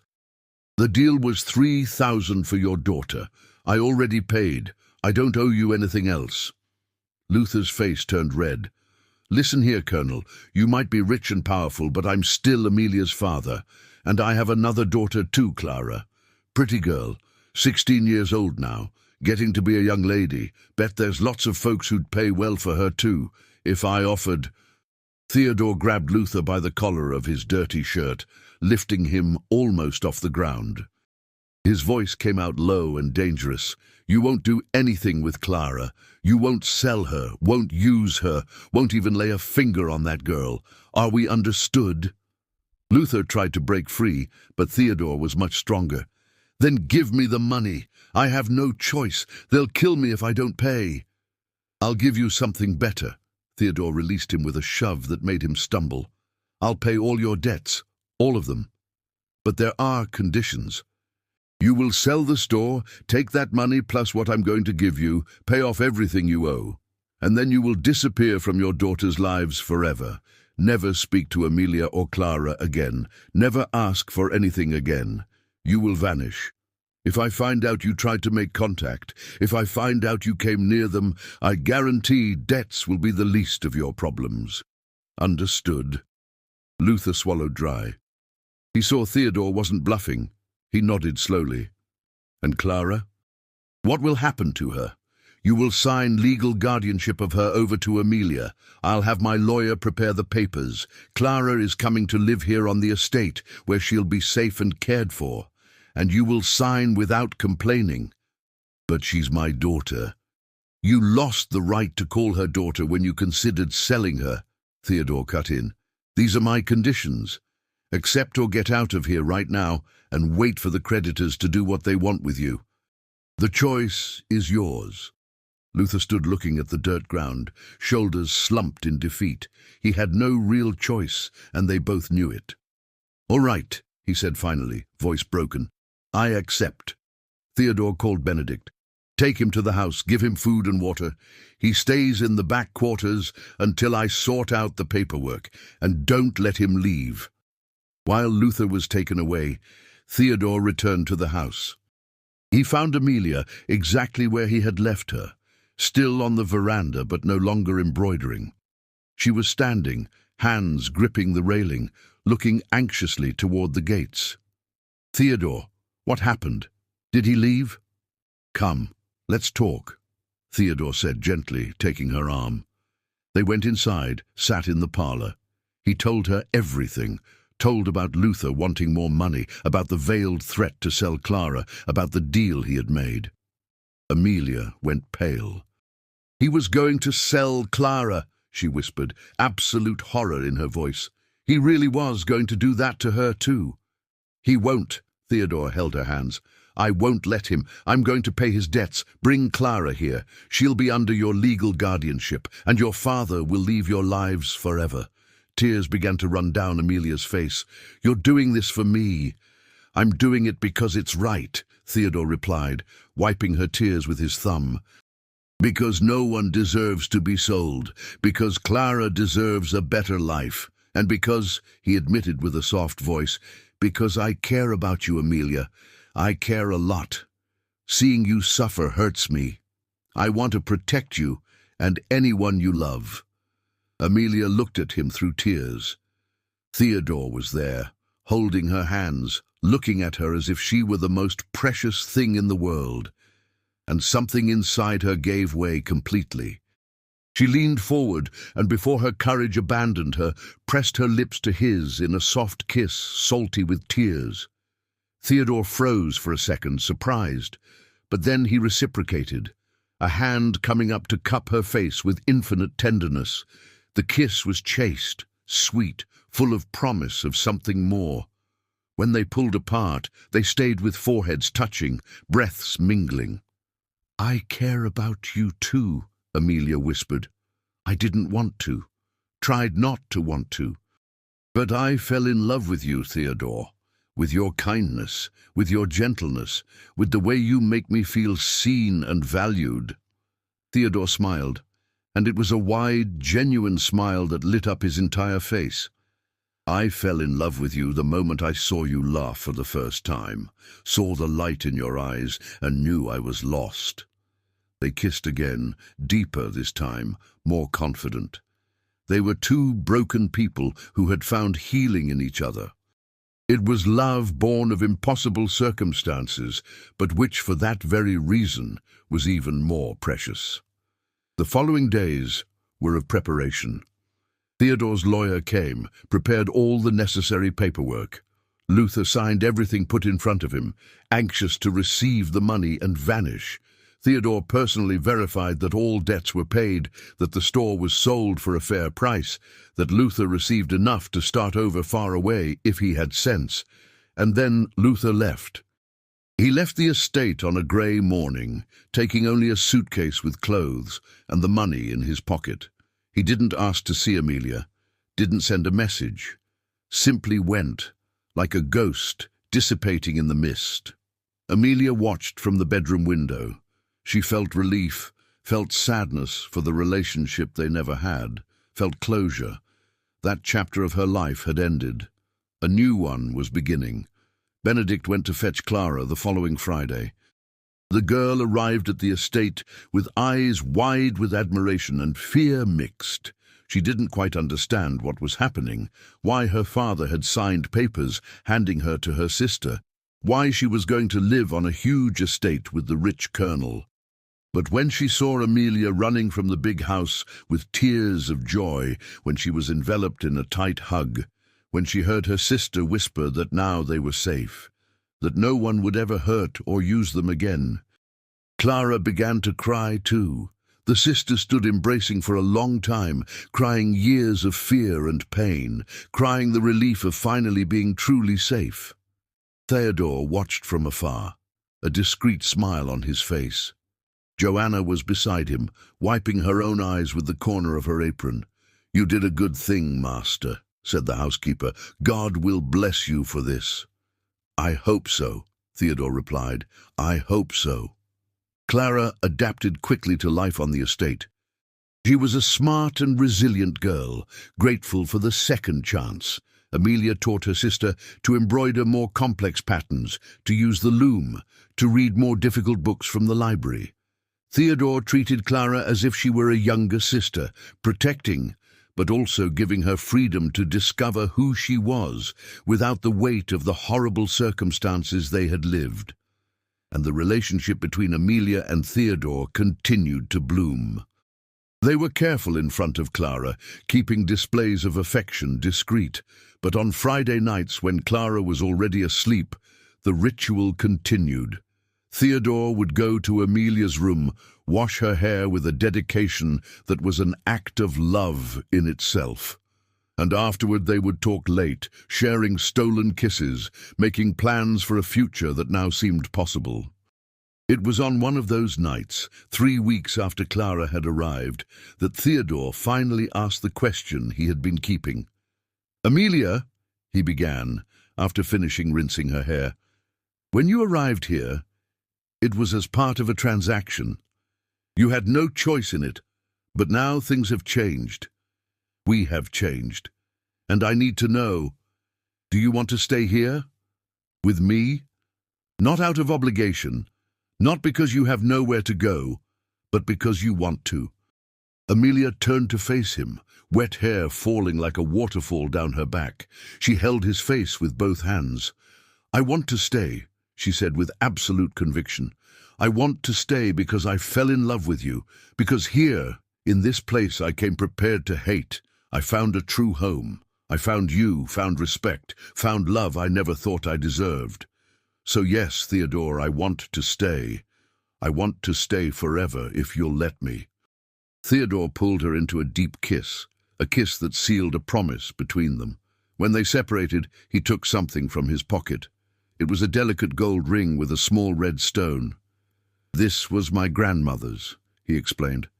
"My mother gave it to me when I married Eleanor. She wore it for years. When she died, I put it away, thinking I'd never use it for anything again. But I want you to have it, not as a memory of a horrible transaction your father made, but as a promise that I choose you, Amelia. I choose to marry you for real, not on paper but in the heart. I choose to build a life with you, based on love and respect. Do you accept?" Amelia was crying again, but they were tears of pure happiness. "I accept," she whispered. "I accept 1,000 times." He placed the ring on her finger. It fit perfectly, as if it had been made for her.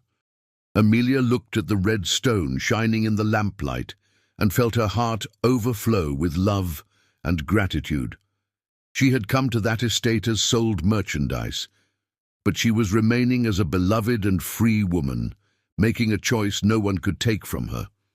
And as Theodore pulled her for another kiss, as his hands interlaced in her still damp hair, Amelia knew with absolute certainty that she had found her place in the world. Not despite the terrible circumstances that had brought her there, but because of the way she and Theodore had transformed something ugly into something beautiful. They had taken a cruel transaction and turned it into a true love story. Outside, the stars shone in the dark sky. The estate slept peacefully, and in the lamplit room, two wounded souls continued healing one another, one kiss, one touch, one promise at a time. The months that followed were of profound transformation, not only for Amelia and Theodore, but for the entire Victory estate. The love between them ceased to be a whispered secret and became an evident truth that everyone could see. The way he looked at her when she wasn't looking, as if contemplating a miracle. The way she smiled when she heard his footsteps arriving, as if the sun had just risen. The way their hands sought each other naturally when they were close, fingers interlacing with a familiarity that came from repeated choice day after day. Clara watched everything with a mixture of joy and relief. She saw her sister finally happy, finally loved in the way she had always deserved, and she also saw that Theodore treated Amelia not as property or a trophy, but as an equal, as a partner, as a person whose opinions and feelings mattered as much as his. It was a type of relationship Clara had never seen before, certainly not between her father and mother before she died. It was a new model of how a man and woman could exist together based on mutual respect and genuine affection. Amelia bloomed in those months like a flower, finally receiving sun and water after a long drought. The tension lines that marked her face when she had arrived disappeared. The eyes that once carried ancient sadness now shone with inner light. She laughed more, smiled more, moved through the estate with the growing confidence of someone who knew she belonged there not by transaction, but by love. And Theodore also changed visibly. The sadness that had enveloped him like a shroud for 2 years after Eleanor's death began to dissipate. He went back to smiling for real, that kind of smile that transforms the whole face and makes the eyes shine. He went back to joking with the workers, went back to whistling while riding through the fields, went back to having hope in the future instead of just existing in the empty present. Amelia had given back to him something he thought he had lost forever, the will to live fully, not just survive. It was on a morning in September, when the yellow wildflowers were exploding in vibrant colors all over the estate, that Theodore woke up with absolute clarity about what he needed to do. He and Amelia had declared love for each other, had committed, but they still weren't truly married. The paper Luther had signed was a bill of sale disguised as a marriage certificate, and both knew it. It was a document that stained their relationship, a constant reminder of how it all had started the wrong way. Theodore wanted to change that, wanted to marry Amelia for real, the right way, with her freely choosing to be with him. Wanted a beautiful ceremony, witnesses, celebration. Wanted to start a new chapter without shadows of the past hovering over them. He went down for breakfast with a plan already formed in his head. Amelia was in the dining room with Clara, the two talking excitedly about the embroidery Clara was learning. When he entered, Amelia raised her eyes and smiled, that smile that made his heart leap in his chest. "Good morning," she said with a soft voice. "Sleep well?" "I did. But I woke up thinking about something important," Theodore replied, sitting at the table. He looked at the two sisters, took a deep breath. "Amelia, when you arrived here, it was through an agreement that shouldn't even have existed. Technically, we are married on paper, but we both know that wasn't a real marriage. You had no choice, no ceremony, had nothing of what you deserved to have." Amelia watched him attentively, not interrupting. Clara also stayed quiet, curious eyes going from one to the other. "I want to change that," Theodore continued. "I want to marry you for real. I want a ceremony in the chapel with a preacher, with witnesses, with you dressed as a bride freely choosing to commit to me. I want to do it right this time." He took her hand across the table. "Marry me, Amelia. For real this time?" Tears immediately filled Amelia's eyes. It was a request she didn't even know she wanted until that moment. "Yes," she replied with a choked voice. "Yes, I want to marry you for real. I want a party, want a preacher, want to swear before God and everyone that I choose you every day." Clara let out a little scream of joy. "Can I be maid of honor? Can I help prepare everything?" Amelia laughed through her tears. "Of course you can. Wouldn't be a real wedding without you there." The preparations began immediately. Amelia and Clara, with the help of Mrs. Sable and other women from the village, began working on the wedding dress. It would be a work of art, made by hand, fine white linen fabric embroidered with delicate flowers in silk threads. Amelia worked on it every afternoon, skillful fingers creating intricate patterns that told a story of love found in an unlikely place. Theodore took care of everything else, had the chapel refurbished as it needed repairs, hired the best cook in the region to prepare a wedding banquet, invited all the estate workers, all the neighbors from surrounding properties, everyone from the village who had been kind to Amelia since she arrived. It would be a large public celebration, so everyone would know Amelia wasn't purchased merchandise, but a beloved and respected wife. The weeks passed in excited preparations. The entire estate was involved. Joanna coordinated the cleaning of the big house which would be opened to receive guests after the ceremony. Benedict and other men worked on decorations, building arches of flowers, preparing long tables for the banquet. The women working in the kitchen tested recipes, deciding which dishes to serve.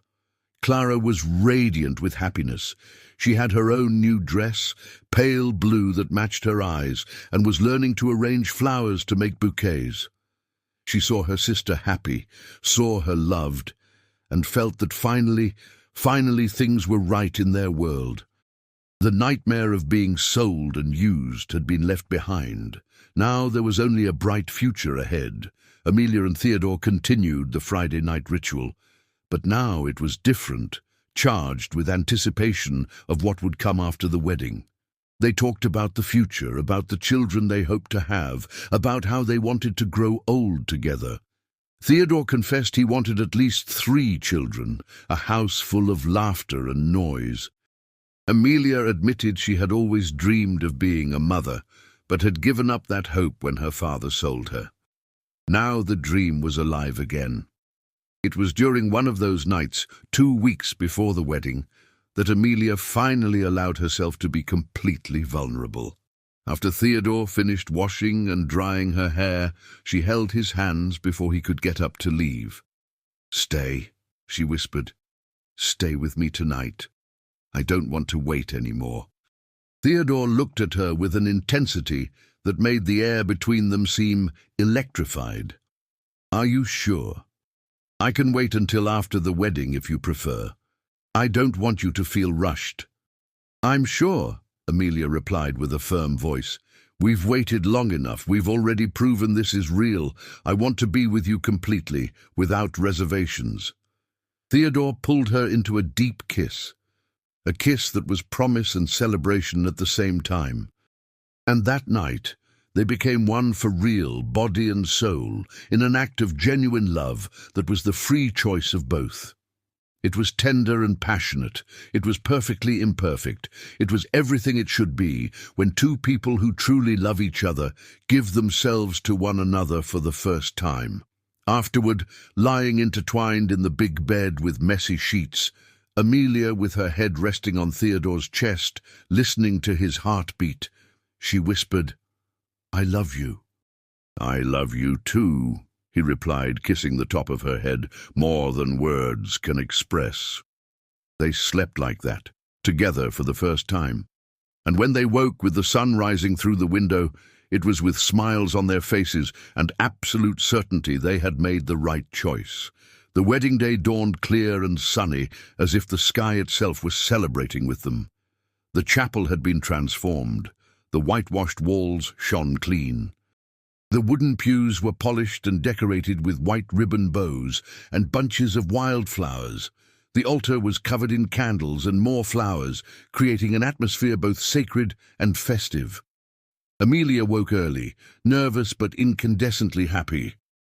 Joanna, Mrs. Sable, and other women came to help her prepare. They gave her a bath with water scented with rose petals, helped her put on the dress she herself had created, buttoning the countless tiny buttons on the back, adjusting the skirt so it fell perfectly, combed her long hair, leaving it loose like a cascade of reddish-brown waves down her back, with small white flowers interwoven like a natural crown. When Amelia finally looked at herself in the large mirror they had brought to the room, she barely recognized her own image. The girl looking back was radiant, luminous, transformed. There was nothing left of the frightened girl who had arrived there months ago. It was a woman whole, loved and happy. Clara entered wearing the blue dress, looking beautiful and grown up herself. She held her sister's hands. "You look perfect," she said with tears in her eyes. "Mama would be so proud seeing you like this." Amelia hugged her sister, careful not to crush either of their dresses. "Thank you for being here with me. Thank you for surviving everything we went through. We are stronger together." "Always," Clara agreed. The ceremony was set for 4 in the afternoon, when the sun was no longer so strong, but there was still beautiful golden late afternoon light. Guests began arriving early, filling the chapel pews. Estate workers in Sunday clothes, neighboring farmers with their families, village folk who had met Amelia and liked her. All came to celebrate that unusual but genuine wedding. Theodore was waiting at the altar dressed in a new suit of fine fabric, hair combed back, beard trimmed to perfection. He was nervous, hands sweating, heart beating like a drum in his chest. Benedict was beside him as best man, a wide grin on his face. The village preacher, Reverend Anselm, an old and wise man who had known Theodore since he was a child, was positioned before the altar with a prayer book in his hands. He had been shocked when Theodore told him the whole story, how Amelia had arrived there. But seeing the two together, seeing the genuine love shining between them, he had blessed the union and agreed to officiate the real wedding. The music began. It was a simple guitar played by one of the workers who had a knack for melodies. The chapel door opened and Clara entered first, scattering rose petals on the path. Just behind, Amelia appeared. Silence fell over everyone present.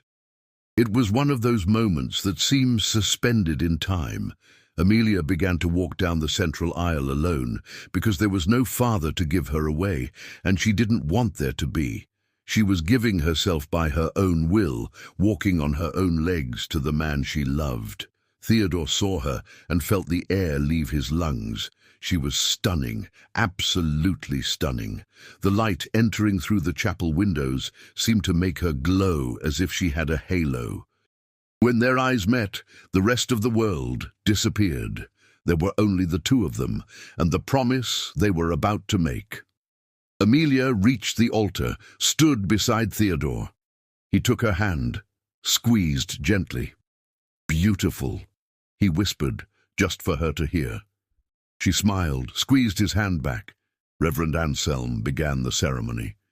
He spoke about the meaning of marriage, about the sacred commitment two people make to walk together through life, in good times and bad, in sickness and health, in wealth and poverty. Spoke about love being not just a feeling, but a daily choice, a constant decision to honor and respect the other. And then came time for the vows. Theodore turned completely to Amelia, holding both her hands in his.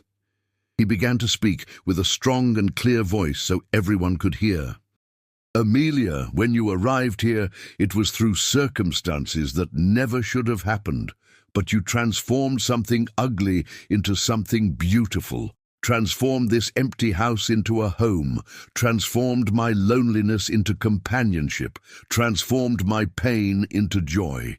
Today, before God and all these witnesses, I choose you. Not out of duty, not out of obligation, but because you are the person I want by my side every day of my life. I promise to honor you, respect you, love you, protect you. I promise to be your partner in everything, listen to you when you speak, support you when you need. I promise to wash your hair every Friday until we are old and grey and our hands shake too much to hold the pitcher." Soft laughter echoed through the chapel at the last sentence. Amelia was crying, tears of pure happiness running down her cheeks. It was her turn. "Theodore!" Her voice trembled at first, but became firmer as she continued. "I came here without hope, without dreams, without believing anything good could happen to me. But you showed me I was wrong. You treated me with dignity when I thought I was worth nothing. You gave me respect when I had been discarded.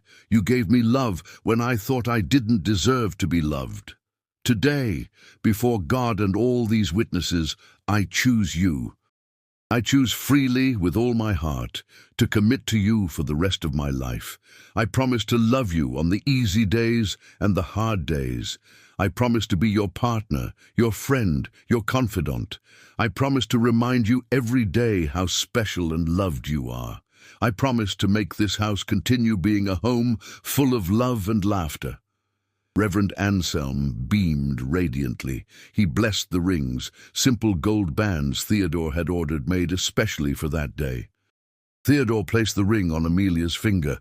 Amelia placed the ring on Theodore's finger. Their hands trembled slightly with the emotion of the moment. "By the power vested in me, I declare you husband and wife before God and men," Reverend Anselm proclaimed with a strong voice. "Theodore, you may kiss your wife." Theodore pulled Amelia into his arms and kissed her, a deep and passionate kiss that sealed their union definitively. The chapel exploded in applause and cheers. Clara was crying with joy. Joanna wiped her eyes with an embroidered handkerchief. Even the toughest men had wide smiles on their faces. When the kiss finally ended, Theodore and Amelia turned to face the guests as an officially married couple. They walked together down the central aisle of the chapel while being showered with rice and flower petals. Outside, the sun was setting, creating perfect golden light.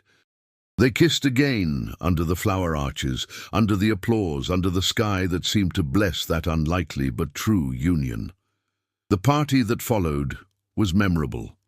Long tables had been set up in the garden of the big house, covered with white tablecloths and decorated with flowers and candles. The food was plentiful and delicious: roast pig, fried chicken, mashed potatoes, green beans, corn on the cob, biscuits, various salads. For dessert, there were cakes of different flavors, apple pies, peach cobbler, preserves, wine and homemade spirits circulated freely. If you are getting emotional with this story of true love and overcoming, leave your like now. We're close to the end and you won't want to miss it. There was music and dancing. Fiddlers played old tunes and cheerful songs. People danced under the stars that began to appear in the darkening sky. Theodore danced with Amelia, spinning her in his arms while she laughed with pure joy. Then he danced with Clara, making the girl feel special and loved. Amelia danced with Benedict, with Reverend Anselm, with several of the workers who wanted to congratulate her personally. It was during the party, when the night was already advanced and some people were starting to leave, that Mrs. Sable pulled Amelia aside. The old weaver held the young woman's hands and spoke with a voice charged with emotion. "Child, you don't know how my heart rejoices seeing you like this. When Theodore called me to teach you the loom, he told me your story. Told me how you had arrived here. I felt pity at first, thought I'd find a broken and frightened girl. But you are strong, Amelia. You took a horrible situation and turned it into a blessing. And more importantly, you saved that man.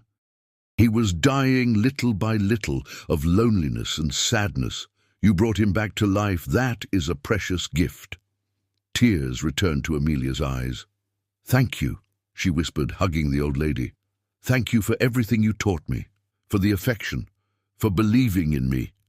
When the last person finally left, when the house returned to silence, Theodore picked Amelia up in his arms, even with her protesting, laughing that she could walk.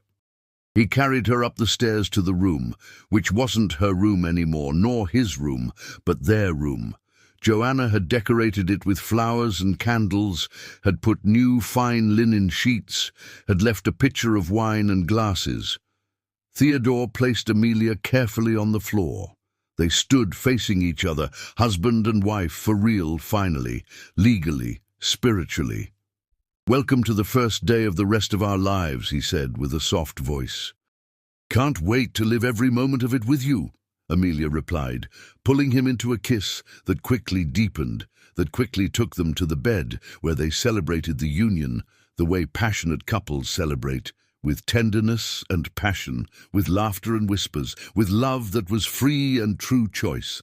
The months that followed the wedding were of deep and constant happiness.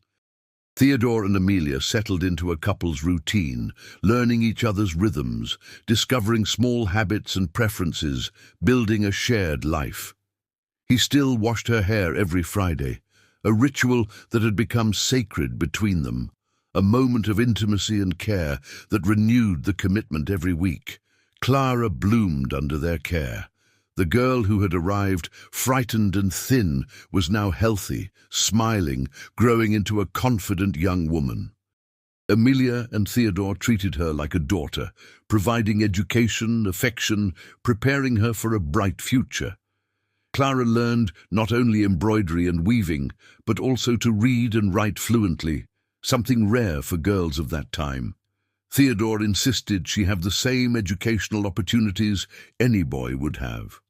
It was 3 months after the wedding that Amelia realized something was different. She woke up with nausea, felt unusual tiredness, realized her monthly cycle was late. Her heart raced with a possibility she didn't dare name. She sought Joanna, who had experience with these things, and the housekeeper confirmed with a broad smile. "You're expecting a baby, child. You're going to be a mother." Amelia couldn't hold back the tears. They were tears of overwhelming joy. She was going to be a mother, going to have a child with the man she loved. The dream she had given up on was coming true. She waited until night to tell Theodore, wanting to do it in a special way. During dinner, she was visibly nervous. Theodore noticed. "Is everything all right?" he asked, worried. "Are you feeling ill?" "No, I'm fine," Amelia replied, taking his hand across the table. "More than fine, actually. I have news for you." She took a deep breath. "We're going to have a baby, Theodore. I'm going to have your child." Theodore's face went through a series of expressions in seconds. Shock, disbelief, fear, and finally pure and explosive joy. He stood up so fast his chair almost tipped over, pulled Amelia to her feet, hugged her carefully as if she were made of glass. "A baby," he repeated with a choked voice. "We're going to have a baby." Clara, who was dining with them, screamed with joy. "I'm going to be an aunt. I'm going to be an aunt." But then Theodore pulled away a little, and Amelia saw fear cross his face. She knew immediately what he was thinking. He was remembering Eleanor, the birth that had killed her and the baby. He was terrified of losing Amelia the same way. Amelia held his face with both hands, forcing him to look at her. "Everything is going to be all right," she said firmly. "I am not Eleanor. Our story is not her story. We are going to bring our child into the world safely and healthily. You need to believe that." "But what if?" Theodore began, voice breaking. "There is no what if," Amelia interrupted. "There is only what will be. And what will be is you, me, and our baby being a happy family. Trust me." Theodore nodded, though fear was still stamped on his face. "I trust you. I always trust you." The pregnancy progressed smoothly. Theodore was an attentive husband to the extreme, sometimes even too much. He didn't let Amelia do practically anything that required effort. She had to negotiate, to keep embroidering, to continue using the loom. He insisted she rest, eat well, not worry about anything.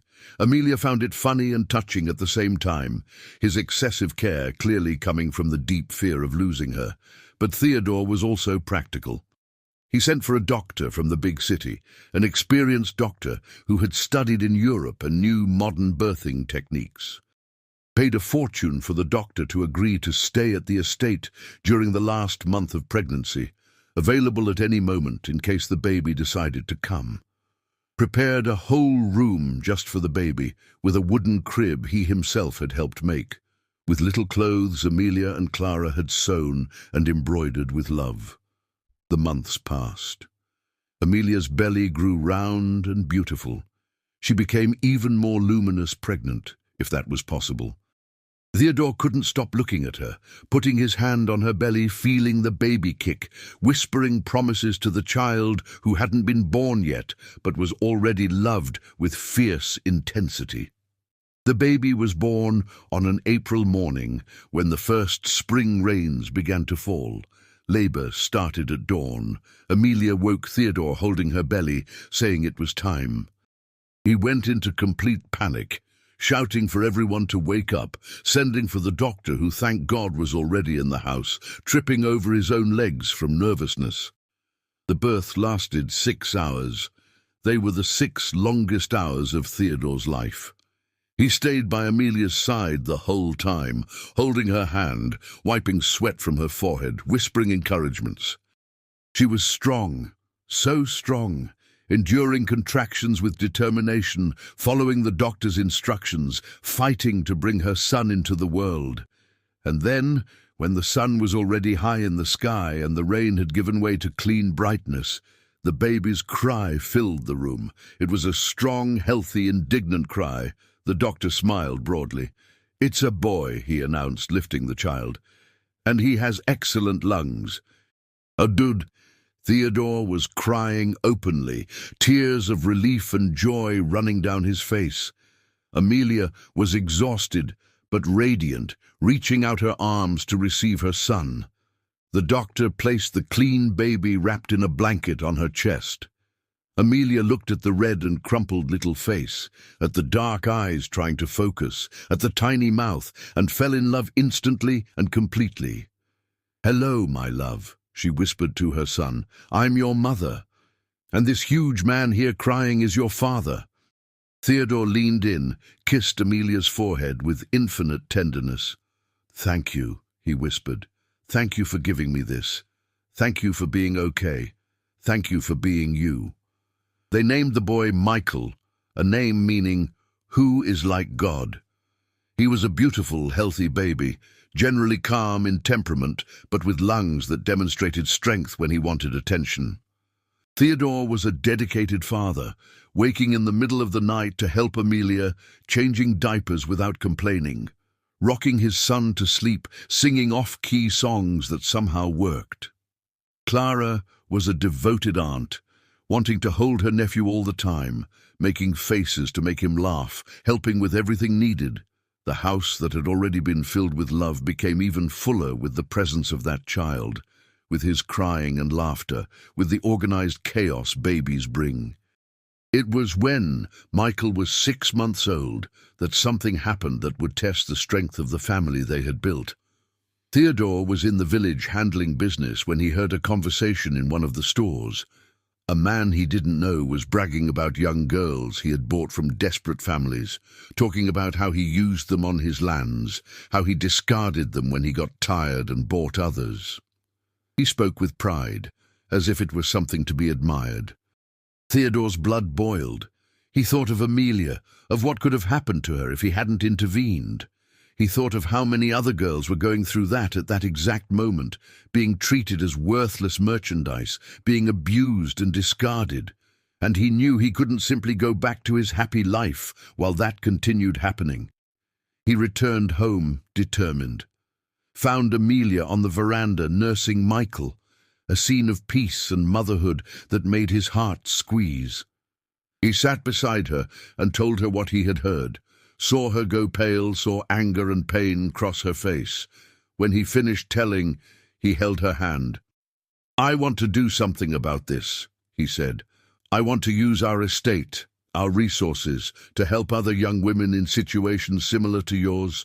I want to offer refuge, education, opportunities. I want them to know they have options, that they don't need to accept being treated like things. But I'll only do this if you agree, because I know it will bring up difficult memories."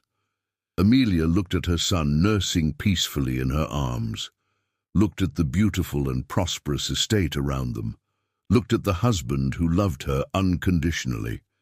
And then she looked inside herself, at the frightened girl she had been, at the invisible scars she still carried. "Yes," she said with a firm voice. "Let's do this. Let's turn something bad into something good.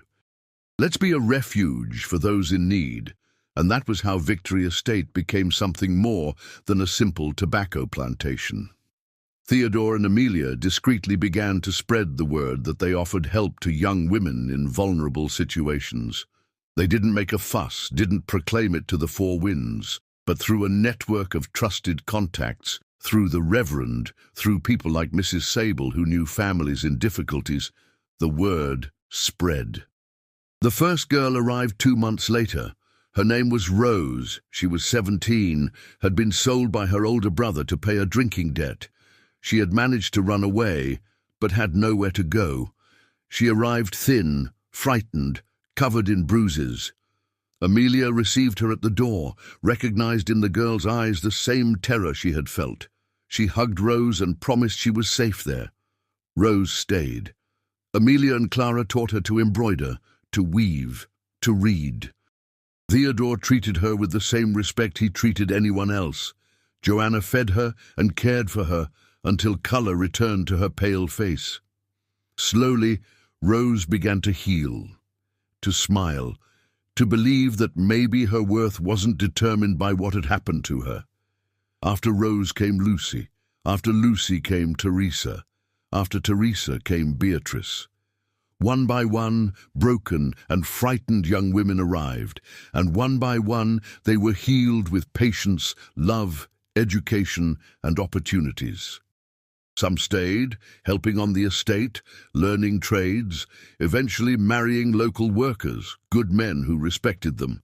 Others, when they were already strong and confident, left to start new lives in other places, taking money saved from work and skills that would guarantee independence. The estate prospered even more. The presence of those hard-working and grateful young women brought new energy. The sewing room expanded, producing embroidery and fabrics so beautiful they secured contracts with big city shops.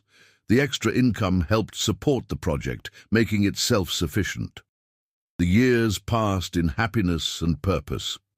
Michael grew and was joined by two more siblings, Sophia, a girl with dark hair and contagious laughter, and Peter, a quiet and observant boy. The house was always full of the noise of children playing, of laughter, of life. Clara grew up and became a beautiful and intelligent young woman. When she was 19, she met a young man from the village, the blacksmith's son, a hard-working and gentle fellow named Daniel. He courted Clara properly, asked Theodore and Amelia for permission, treated her with every respect. When they married in a beautiful ceremony in the same chapel where Theodore and Amelia had married, everyone cried with joy, seeing the girl who had been saved now starting her own happy life. Theodore aged well, hair getting grayer, but eyes still shining with life and love. He continued washing Amelia's hair every Friday without fail, even when the children complained they wanted time with their father. That was their sacred moment, never negotiable. Amelia aged even more beautiful, maturity bringing grace and wisdom. She became a mentor to all the young women who passed through the estate, a living example that it was possible to overcome trauma and build a full and happy life. Her story became legend in the region, told in admiring whispers. The girl who had been sold as merchandise but had become the queen of her own life. It was on a Friday afternoon, 20 years after the wedding, that Theodore and Amelia were sitting on the veranda watching the sunset. Their children were playing in the garden under the supervision of one of the young women who now worked in the house. Theodore held Amelia's hand, fingers interlaced with the familiarity of decades. "Do you regret anything?"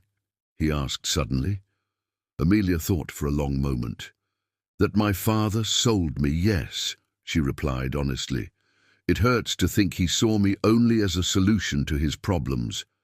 But do I regret coming here, meeting you, living this life?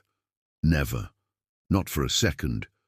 You took the worst thing that ever happened to me and turned it into the best." Theodore kissed her hand.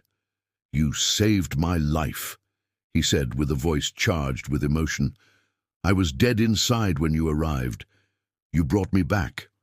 I think we saved each other," Amelia replied, resting her head on his shoulder. "And now we are saving others. It's a beautiful legacy, don't you think? It's the best legacy possible."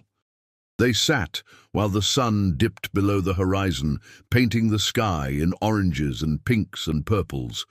The estate around them was peaceful and prosperous. The tobacco grew green and strong. The young women in the sewing room worked while they sang. The children laughed. Life continued its beautiful and unpredictable course.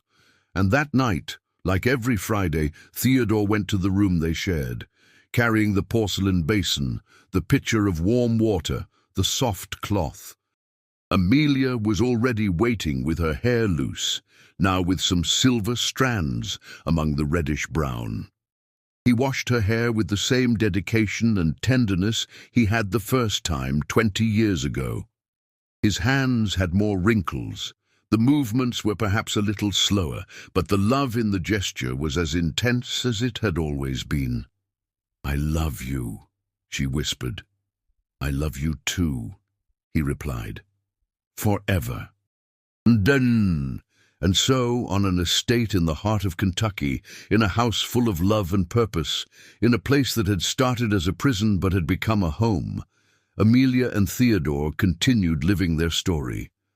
A story that had started with a cruel transaction but had transformed into one of the truest and most enduring loves that region had ever seen. Years later, when both were already elderly with completely white hair and bodies bowed by time but eyes still shining with mutual love, sitting on the same veranda now surrounded by grandchildren, someone asked Amelia what had been the secret to such a happy and lasting marriage. She thought for a moment, holding Theodore's wrinkled hand. "The secret," she said finally, "was choosing each other every day. Not just once, not just on the wedding day, but every day. Even on the hard days, on days of disagreement, on days of exhaustion, we woke up and chose again to love, again to respect, again to be partners.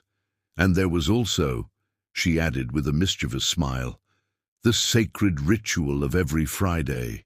He still washes my hair. Did you know? Every Friday without fail for 40 years. The grandchildren laughed. The children smiled, knowing that tradition well. And Theodore kissed the top of her head, a gesture as natural as breathing. That night, like every Friday, the ritual continued. The hands trembled more now, the water sometimes spilled a little, but the love, the love, remained unshakable. And when Amelia closed her eyes, feeling his hands in her hair, she still felt the same shiver of tenderness and gratitude, still felt like a queen being revered. Not because she had a crown or title, but because she had something much more valuable, true love that had survived everything, that had grown and bloomed, that had turned tragedy into triumph. And that was the story of Amelia and Theodore. The girl who was sold for $3,000, but who found infinite worth in the arms of the man who treated her like a queen from the first day. A love story born in ashes, but which burned bright and eternal, illuminating not only their lives, but the lives of everyone they touched. And every Friday, somewhere on that blessed estate, the sound of water being poured on hair and whispers of eternal love continued echoing, a reminder that the simplest gestures, when done with true love, are the most powerful of all.